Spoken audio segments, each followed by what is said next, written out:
With the MLB draft already underway, a young prospect shares his expectations with a former coach.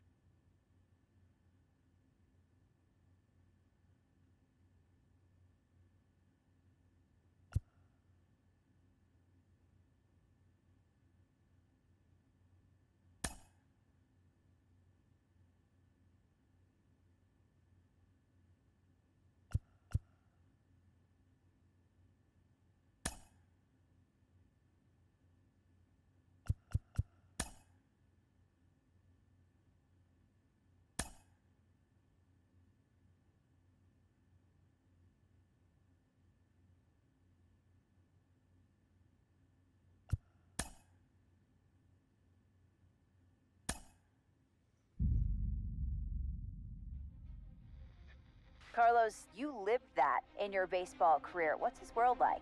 Oh, it's extremely exciting. You know that if you perform, you will get the call. We've got a developing story here. JP, what are you hearing? I'm checking the numbers, I'm talking to my sources and my scouts, and they're all telling me, hey, this could actually work.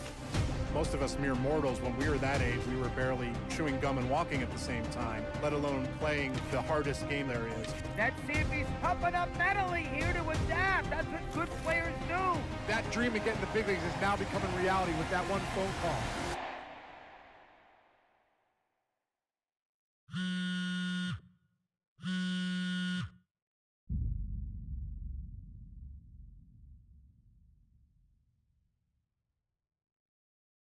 Continuing our MLB Draft Day 2 wrap-up coverage, back to the prospect that we mentioned before the break. There was some surprise, even some criticism of the front office over how early he went off the board. Jonathan Mayo, what do you think of this pick? Man, I don't think any of us saw this one coming. This definitely feels like a reach to me. I had him more as a day 3 kind of guy. There was a split camp. A lot of scouts disagreed whether he's better as a pitcher or better as a hitter. I'm guessing the team felt that he's got potential on both sides of the ball, and maybe that adds some value to him. But this made me scratch my head a little bit for sure. All right, Jonathan Mayo, thanks. What about you, Jim Callis? Was this a head-scratcher or the reach of the draft, as some of the other analysts have suggested? Yeah, I talked to somebody with the team, and they're excited to get this guy. This is a guy they really want. And the 2 points the club made to me were, one, this whole debate, is he a hitter, is he a pitcher, what are you going to do with him? There was a lot of confusion. This team isn't confused. This team feels like he's got very good potential as a hitter and as a pitcher. They may even try to play him both ways. And they felt like there were a couple other teams that were starting to sniff around this guy. And, this isn't the NFL or NBA draft where you could trade down to get a guy you want. If you want a guy, you have to take him because there's no trades. And they felt like if they didn't take him where they did, somebody else was going to get them. And they just absolutely did not want that to happen. Jim Callis, we appreciate the time. Thanks.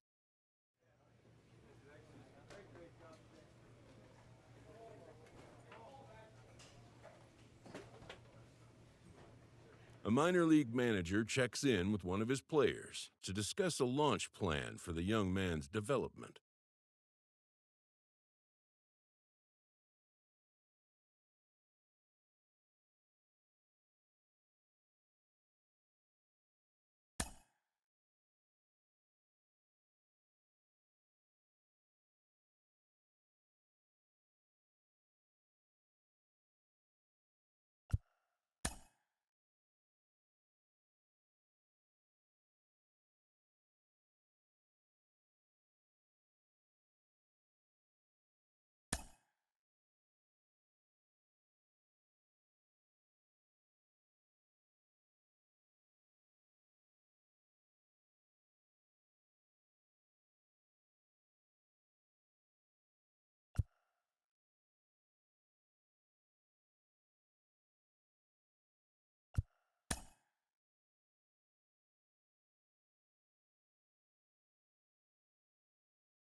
Rolling along with the podcast and back on the prospect who's divided the scouting community, I am opposed to this belief that he went too high. I really think he could be a steal here.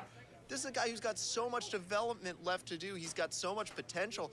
And I think all the scouts who are down on him think, oh, he's not a finished product. We don't know what he is. That, to me, could be a good thing. He can hit. He can field. He can pitch.